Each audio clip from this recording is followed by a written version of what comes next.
ಕಾಕ್ರೋಚ್ನ ಹೋರಾಟ ಕಾರ್ಕೋಟಕ ವಿಷವಿದ್ದಂತೆ ಇಡೀ ದೇಶದ ವ್ಯವಸ್ಥೆಯನ್ನ ಅರಾಜಕತೆಗೆ ದೂಡುವಂತಹ ವಿದೇಶಿ ಕೈವಾಡ ಇರ್ತಕ್ಕಂಥ ಒಂದು ಚಳುವಳಿ. ಇದು ಉತ್ತರದಾಯಿತ್ವ ಎಂದೇ ಇರ್ತಕ್ಕಂಥ ಚಳುವಳಿ. ಯಾರು ಇದಕ್ಕೆ ಉತ್ತರದಾಯಿತ್ವ? ಯಾರು ಅಮೆರಿಕಾದಿಂದ ಬಂದಿರತಕ್ಕಂಥ ದಿತ್ತೇನೆ ನಿನ್ನೆ ಮೊನ್ನೆ ಬಂದು ಸೋಷಿಯಲ್ ಮೀಡಿಯಾ ಮೂಲಕ ಒಂದು ಪಕ್ಷ ಕಟ್ಟಿದ್ದೀನಿ ಅಂತೇಳಿ ಇವತ್ತು ಇಡೀ ಯುವ ಜನಾಂಗವನ್ನ, ಮತ್ತೆ ಇಲ್ಲಿ ಕೂಡ ಬರ್ತಾ ಇರೋರು ಯಾರು? ತಾವೆಲ್ಲ ಟಿವಿಲಿ ನೋಡ್ತಾ ಇದ್ದೀರಿ. ವಿದ್ಯಾರ್ಥಿಗಳಲ್ಲದ ವಿದೇಶಿ ಪ್ರೇರಿತ ಬಾಂಗ್ಲಾದಿಂದ ವಲಸೆ ಬಂದವರೇ ಅತಿ ಹೆಚ್ಚು ಸಂಖ್ಯೆಯಲ್ಲಿದ್ದಾರೆ. ಇದರಲ್ಲಿ ಯಾರು ಬೇಕಾದ್ರೆ ಇದನ್ನು ನೋಡ್ಬೋದು, ನೋಡ್ತಾ ಇದ್ರೆ ಗೊತ್ತಾಗ್ತಾ ಇದೆ.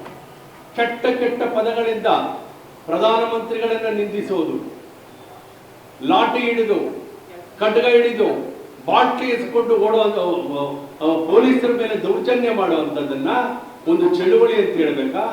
ಇದು ವಿದ್ಯಾರ್ಥಿ ಚಳುವಳಿ ಅಂತ ಹೇಳ್ಬೇಕಾ? ಇದುವರೆಗೆ ಭಾರತದಲ್ಲಿ ನಡೆದುಕೊಂಡು ಬಂದಿರುವಂತಹ ಇಡೀ ವಿದ್ಯಾರ್ಥಿ ಚಳುವಳಿಯ ಘನತೆಗೆ ಕಪ್ಪು ಮಸಿ ಬಳಿಯುವಂತಹ ವ್ಯವಸ್ಥಿತವಾದ ಷಡ್ಯಂತರ ಈ ಚಳುವಳಿ. ಯಾಕೆಂದ್ರೆ ಸ್ವಾತಂತ್ರ್ಯ ಚಳುವಳಿ ಒಂದು ಉತ್ತರದಾಯಿತ್ವ ಇತ್ತು. ಮತ್ತೆ ನಮ್ಮ ಕರ್ನಾಟಕದಲ್ಲಿ ನಡೆದಂತ ಗೋಕಾಕ್ ಚಳವಳಿಗೆ ಸಾಹಿತಿಗಳು ಡಾಕ್ಟರ್ ರಾಜ್ಕುಮಾರ್ ಅಂತವರ ಮುಂದೆ ಇಟ್ಟು ಒಂದು ಉತ್ತರದಾಯಿತ್ವ ಇತ್ತು. ದಲಿತ ಚಳವಳಿಗೆ ಉತ್ತರದಾಯಿತ್ವ ಇತ್ತು. ರೈತ ಚಳವಳಿಗೆ ನಂಜುಂಡಸ್ವಾಮಿ ಅಂತವರ ಉತ್ತರದಾಯಿತ್ವದ ವ್ಯಕ್ತಿಗಳಿದ್ರು. ಇದಕ್ಕೆ ಯಾರಿದ್ದಾರೆ? ಏನ್ ರಾಹುಲ್ ಗಾಂಧಿನೇ? ಕಾಕ್ರೋಚ್ ಪಾರ್ಟಿ ಏನು ಕಾಂಗ್ರೆಸ್ ಪಕ್ಷದ ಒಂದು ಅಂಗಸಂಸ್ಥೆನ? ಯಾರಿವರು? ಯಾರು ಚಳವಳಿ ಮಾಡ್ತಾ ಇರೋರು? ನಾಳೆ ಕಷ್ಟ ನಷ್ಟಗಳಿಗೆ ಹೊಣೆ ಹೊರವರು ಯಾರು? ಮಿಸ್ಟರ್ ರಾಹುಲ್ ಗಾಂಧಿ ಅವರೇ, ನೀವು ಈ ದೇಶದ ಸಾರ್ವಭೌಮತ್ವ ಭಾರತೀಯತೆಯ ಬಗ್ಗೆ ಮಾತನಾಡುವ ಯಾವ ನೈತಿಕ ಹಕ್ಕು ಇಲ್ಲ.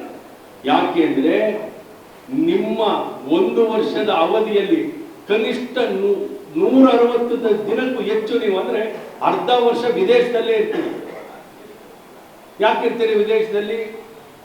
ಬರೀ ವಿದೇಶದಲ್ಲಿರೋದಲ್ಲ ಇವ್ರದು, ಭೂಗತ ವಿದೇಶ ಪ್ರವಾಸ ರಾಹುಲ್ ಗಾಂಧಿ.